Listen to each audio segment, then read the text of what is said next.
Hi guys, ഇന്ന് അമ്മേനെ കൂട്ടിയിട്ട് ബാംഗ്ലൂർ പാലസ് കാണാൻ പോയാലോ? ഞാൻ ഫസ്റ്റ് ടൈം ബാംഗ്ലൂർ പാലസ് കാണാൻ പോകുന്നത് കുറേ വർഷങ്ങൾ മുന്നെയാണ്. കുറേ എന്നൊക്കെ പറഞ്ഞാൽ ഒരു 16 വർഷം മുന്നേ.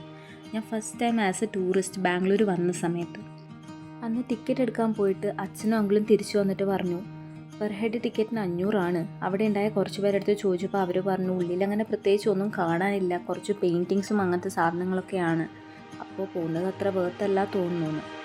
അന്ന് എന്നിട്ട് അങ്ങനെ പാലസ് കാണാണ്ട് ഞങ്ങൾ തിരിച്ചു വന്നു. പിന്നീട് ഒരു 4 ഇയേഴ്സിന് മുന്നേ ഞാൻ ബാംഗ്ലൂർ വർക്ക് ചെയ്യാൻ വന്ന ടൈമിൽ ഒരു വീക്കെൻഡ് ഞാനും ഫ്രണ്ട്സും കൂടിയിട്ട് ബാംഗ്ലൂർ പാലസ് കാണാൻ വീണ്ടും പോയി. പക്ഷേ ആ ടിക്കറ്റ് കൗണ്ടർ എത്തിയപ്പോൾ എന്താണെന്നറിയില്ല, 500 കൊടുത്ത് കാണണോ എന്നുള്ളൊരു ഡൗട്ടായി എല്ലാവർക്കും. അങ്ങനെ ഹിസ്റ്ററി റിപ്പീറ്റ്, വീണ്ടും ബാംഗ്ലൂർ പാലസ് കാണാണ്ട് ഞങ്ങൾ തിരിച്ചു വന്നു. പാലസ് കാണാനുള്ള ഒരു ആഗ്രഹത്തിനെക്കാട്ടും അതിൻ്റെ ഉള്ളിൽ എന്താ ഉള്ളതെന്ന് അറിയാനുള്ളൊരു കൈൻഡ് ഓഫ് ക്യൂരിയോസിറ്റി ആയിരുന്നു അതിന് ശേഷം എൻ്റെ ഉള്ളിൽ. അങ്ങനെ ഒരു വർഷത്തിന് മുന്നേ എൻ്റെ കുറച്ച് റിലേറ്റീവ്സ് വന്ന സമയത്ത് സൈറ്റ് സീയിങ് എന്ന് പറഞ്ഞിട്ട് ഞങ്ങൾ വീണ്ടും ബാംഗ്ലൂർ പാലസിലേക്ക് പോയി. 1 പഠിച്ചാൽ 3 എന്നൊക്കെ ആണല്ലോ. ദിസ് ടൈം ഗേറ്റിലെത്തിയപ്പോൾ ഞാൻ ആ സെക്യൂരിറ്റി ചേട്ടനോട് ആദ്യമേ ചോദിച്ചു ഫീ എത്രയാണെന്ന്. അപ്പോൾ ചേട്ടൻ പറഞ്ഞു 300.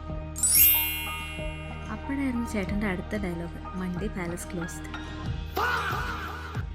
ബാലാമണി ഗുരുവായൂരമ്പലത്ത് പോയ പോലത്തെ അവസ്ഥയായിരുന്നു എൻ്റെ. കൂട്ടത്തിലെ മാൻഡ്രേക്ക് ഞാനാണോ എന്ന് വരെ ഞാൻ ആലോചിച്ചു പോയി. അങ്ങനെ 3 വട്ടം മുറ്റത്ത് വരെ പോയിട്ട് കാണാൻ പറ്റാത്ത ആ ഡെസ്റ്റിനേഷനിൽ ഞങ്ങളെത്തി. ദിസ് ടൈം സക്സസ്ഫുള്ളി ഞാൻ പാലസ് കണ്ടു. ഉള്ളിൽ നമുക്കൊരു റെക്കോർഡഡ് ഓഡിയോ ഗൈഡ് കിട്ടിയിരുന്നു, വിച്ച് വാസ് ക്വൈറ്റ് ഗുഡ്. പക്ഷേ ഫോട്ടോഗ്രാഫി വീഡിയോഗ്രാഫി സ്ട്രിക്ട്ലി പ്രോഹിബിറ്റഡ് ആയിരുന്നു.